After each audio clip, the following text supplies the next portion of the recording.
start. Okay, talk about, ready? I want to start you off. What was your favorite movie from the 1950s?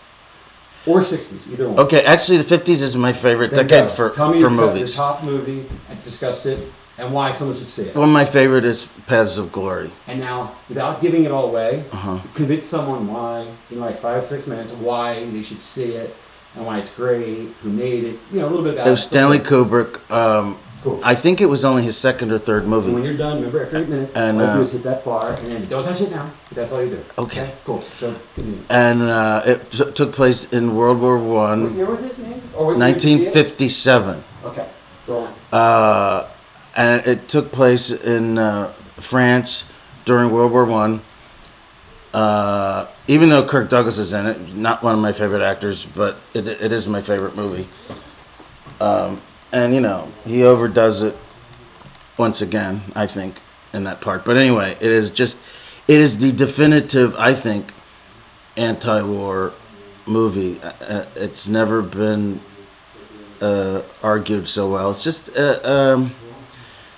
the absurdity of it,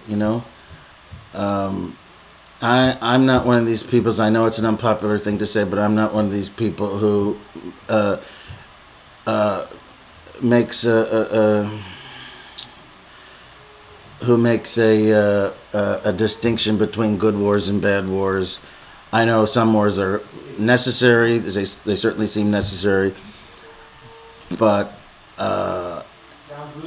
I know I've never been in a war, and maybe I don't have a right to an opinion. Some people would say, but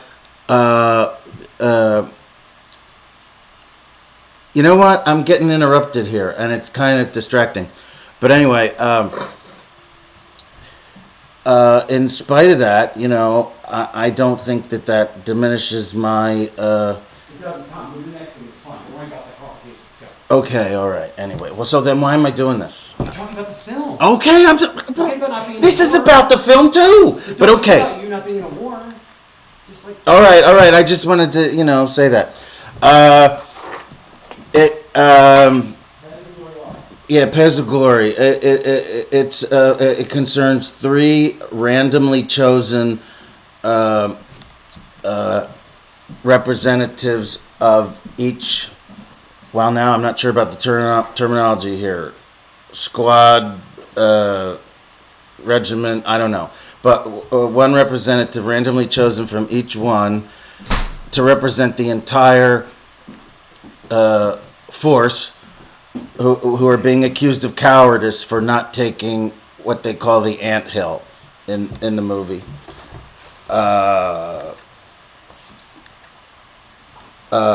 Kirk Douglas is their defense counsel, and just the puffed up, pompous, comfortable, smug representation of the top brass, or whatever they're called in France, is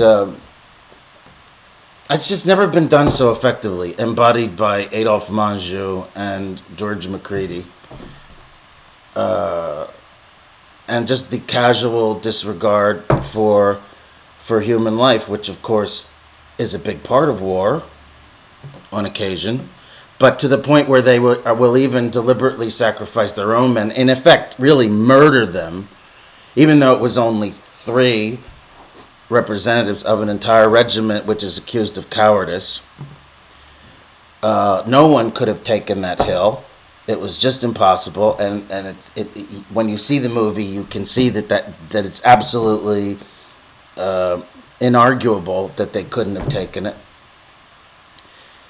But there's this thing about in the military about traditionally about saving face. That isn't what it should be about, but that there is kind of that element. You can't avoid it, and because of that, they will execute / murder their own men to save face, to uphold an ideal which may or may not even be real.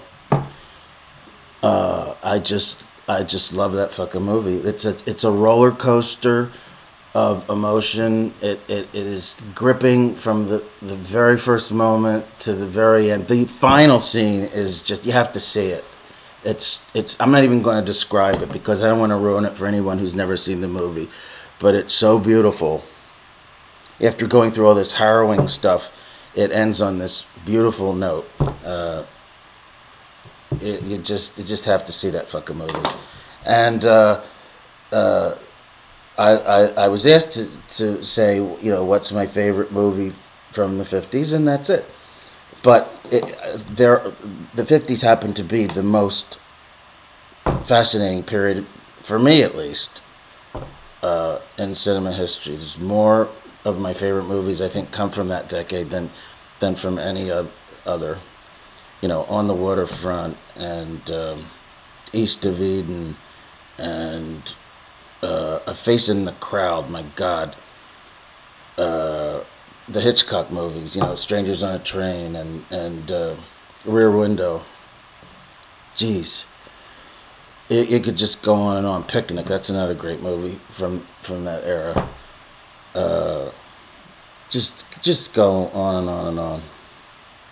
Kurosawa's movies, Rashomon and Throne of Blood, which I think are his two best. Um, uh,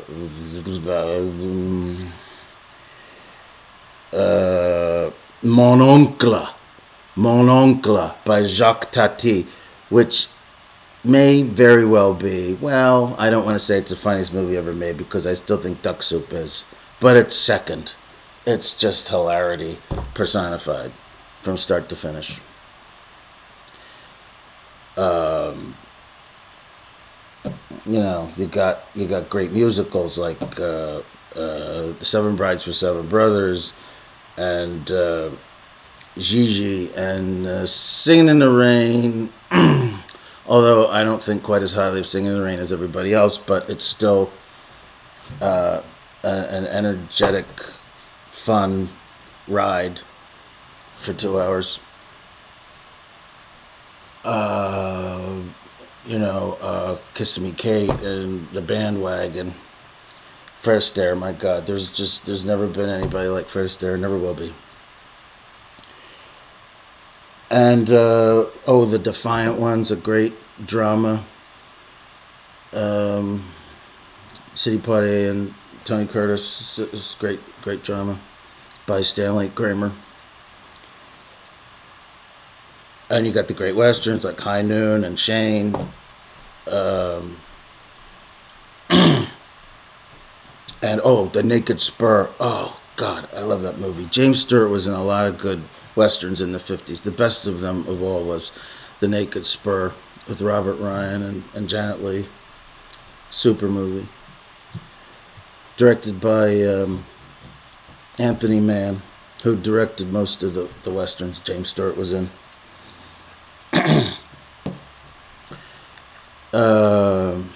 It's just a great decade. Marty, that's another great movie. Oh God, I love that movie. It speaks to people who feel isolated, alone, and they don't become psychos like Taxi Driver, which is a great movie in its own right, but alienation does not always produce that kind of behavior, and Marty is a touching analysis of that condition, with Ernest Borgnine giving one of the great performances. Let's see what else. You got great comedies like Born Yesterday, which is very funny social political comedy with Judy Holliday giving maybe the funniest performance of all time, certainly by an actress, with the gin rummy game in it, which is priceless. It's just, every time I see it, no matter how many times I see it, I laugh out loud. What else you got? You got You got great spectacles like Ten Commandments, Cecil B. DeMille, one of his last movies, and you got Ben Hur, and uh,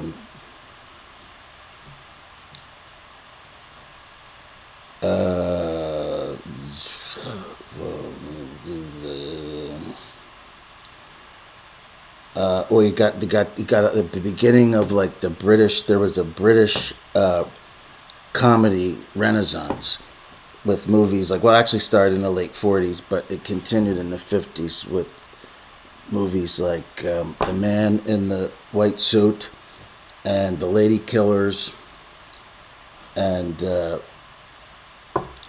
Alec Guinness was actually in most of these. I mean, people remember him for The Bridge on the River Kwai, another great movie by David Lean, starring Alec Guinness. Uh, but he was wonderful in these comedies. Oh, the Lavender Home Mob, that's another one with him. He was a priceless comedian. In addition to being a very strong with a voice like no other actor ever had. It was nasal and yet it was dignified and I don't know. It's like you could listen to him all day. It's just a great voice.